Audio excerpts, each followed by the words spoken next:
Salut tout le monde, c'est H31, bienvenue dans cette nouvelle vidéo critique. Aujourd'hui, on se retrouve pour parler de la saison 5 de Stranger Things que j'attendais avec impatience. Avant que cette vidéo commence, je vous encourage à la liker et à vous abonner à l'issue de cette dernière si elle vous a plu. Et sur ce, on peut passer à la critique.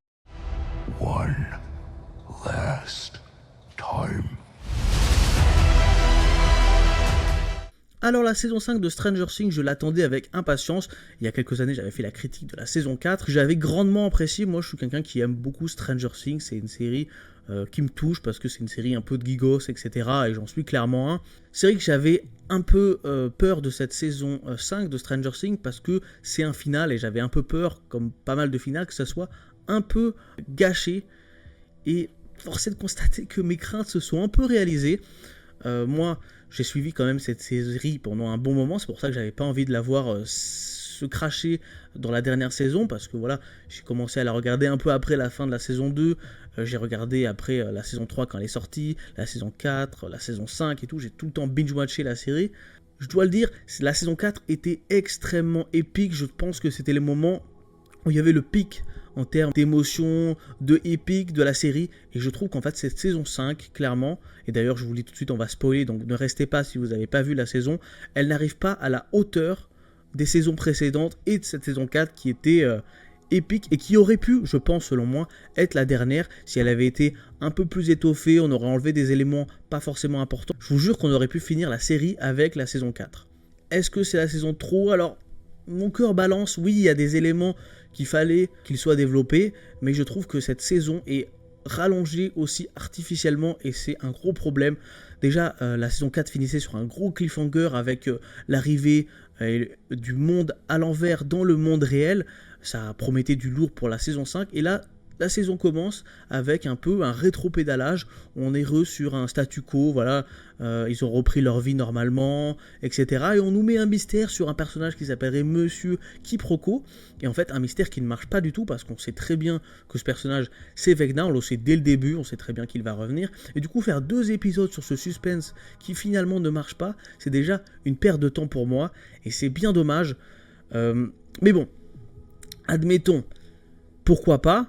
Mais voilà, déjà le personnage de Vecna dans cette saison est beaucoup moins développé que dans la saison précédente. Dans la saison précédente, c'était la première fois qu'on voyait son personnage. On avait ses origines, on avait plein de scènes d'affrontement avec lui. Il était hyper flippant, son make-up était très bien fait et il avait une aura de fou furieux. Et là, je trouve que tout ce qui devait être dit finalement avait déjà été expliqué dans la saison d'avant. Donc le seul truc qu'on apprend de nouveau, c'est comment il a pu avoir ses pouvoirs. Et c'est vraiment expédié de manière assez rapide. Même visuellement, du coup, il est en CGI full et il fait beaucoup plus numérique et ça le rend moins tangible, moins flippant. Et c'est bien dommage. Et même quand il apparaît dans la saison, en fait, je le trouve beaucoup moins flippant. On aurait pu penser qu'on allait vraiment rentrer dans sa psyché, etc. Mais finalement, c'est juste son esprit avec une sorte de maison et il se passe pas grand-chose. Toutes ces scènes-là, moi je trouvais qu'elles étaient peu intéressantes malheureusement, même si le personnage de Holly, la sœur de Mike et Nancy, est un peu plus développé. C'est un personnage qui est assez intéressant. Mais voilà, ça nous fait faire le retour de Max qui arrive beaucoup trop tôt, je trouve, dans cette saison. C'est vrai que quand même, sa disparition à la fin de la saison 4, ou en tout cas, quand elle est tombée dans le coma, c'était quand même très important, très marquant. Et du coup, on attendait avec impatience de voir son retour. Et là, je trouve qu'il arrive trop vite. Voilà, je trouve que cette saison est un peu trop rallongée artificiellement avec plein de blabla.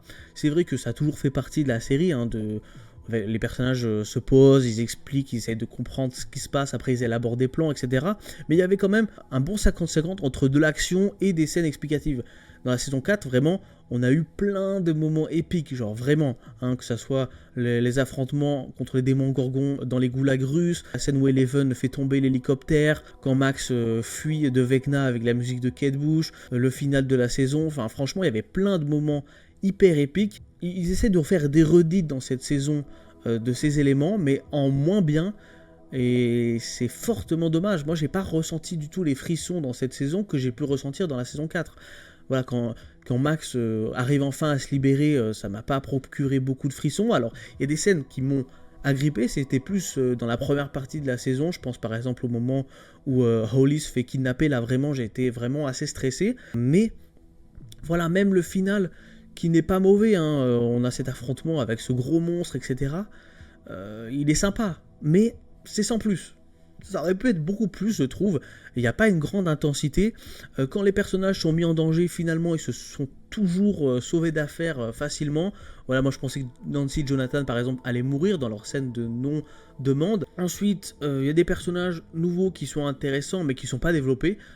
Derek, moi je trouve qu'il est plutôt sympa, il est drôle, hein, mais il n'a pas une grande importance finalement en fin de saison, par exemple. Le personnage de Linda Hamilton, il est présenté comme une menace, et finalement...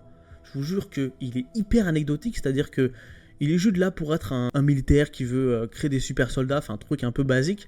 Et même à la fin de la série, quand Eleven ferme le portail, etc., claquement de doigts, le personnage n'est plus mentionné, il disparaît, on a une grosse ellipse, et ça je me dis mais c'est pas possible. C'était quand même présenté comme une menace. Enfin les militaires vont pas payer pour Orlarakt parce qu'ils ont causé des morts, etc. Enfin bref, c'est bizarre. Tout n'est pas forcément développé et moi c'est quelque chose qui m'a bien frustré. Même des trucs qui pourraient être très intéressants comme le fonctionnement du monde à l'envers, les explications arrivent beaucoup trop tard. Voilà, on nous explique que c'est du coup une passerelle entre deux mondes, c'est pas assez développé.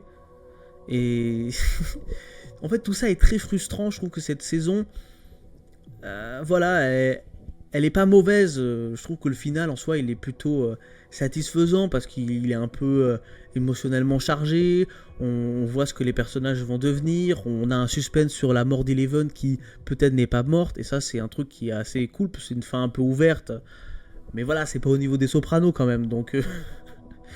Non mais, voilà, je suis ironique, mais je trouve ça dommage, j'aurais aimé une saison un peu plus épique, un peu plus travaillé, avec des acteurs peut-être qui en font un peu plus. C'est vrai qu'on a les mêmes défauts que les saisons précédentes en termes d'acting.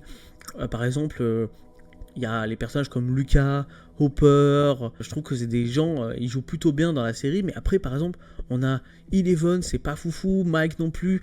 Ilona Ryder, je sais pas pourquoi, elle est un peu mono-expression dans cette saison. Et c'était même un peu pareil dans la saison 4. Et voilà, bon bref. Tant pis. Je rejugerai peut-être cette saison avec un peu plus de gentillesse en la revoyant, mais globalement je suis quand même un peu déçu. Donc voilà, dites-moi ce que vous en avez pensé dans les commentaires, et sur ce, nous on se retrouve très bientôt pour une prochaine vidéo. Ciao tout le monde.